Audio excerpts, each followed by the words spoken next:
everybody, it's Sharon from Let's Get Down to Business Bootcamp. What the heck time is it? You know.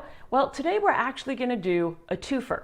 That's right, we're going to talk about two agreements today. And what we're going to talk about is a model release and a testimonial release. They're very similar. A model release is used if you're using photo or video of someone, and a testimonial release is used if you're using somebody's review.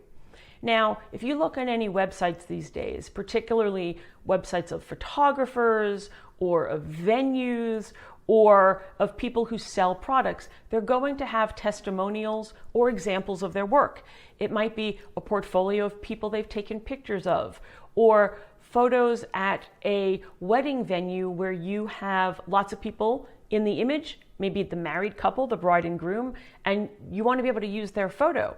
And if you're a business owner and you sell products, you want testimonials with or without photos from people who have used your products and given you great reviews.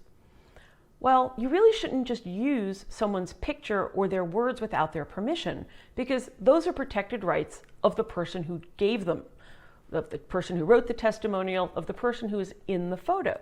So what do you do so that you don't get in trouble and you can keep using those photos or videos or testimonials, whether it's on the web or in marketing materials or an email campaign?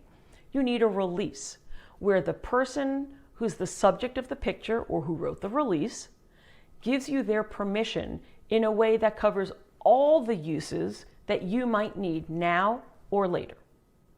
And that way, they're not going to be able to come back 6 months from now and say, I never said you could use it, because people have short memories. And if they forget that they said you could use it, and then they get upset, it's a problem. And an important note here, if you ever want to use pictures of a child, and a child I'm defining as anyone under the age of 18 if you are in the United States, and many nations in Western Europe and around the world, 18 is the minimum age to agree to something from a legal perspective. If you've got a child in the photo or video, you must get a model release signed by the parent.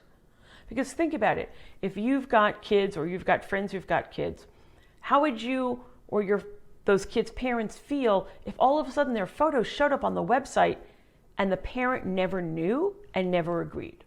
So you want to make sure that you cover your bases. They're short, they're not that hard, they're not that complicated, they're not that expensive to have, but it really can protect you from a lot of unhappy people later on.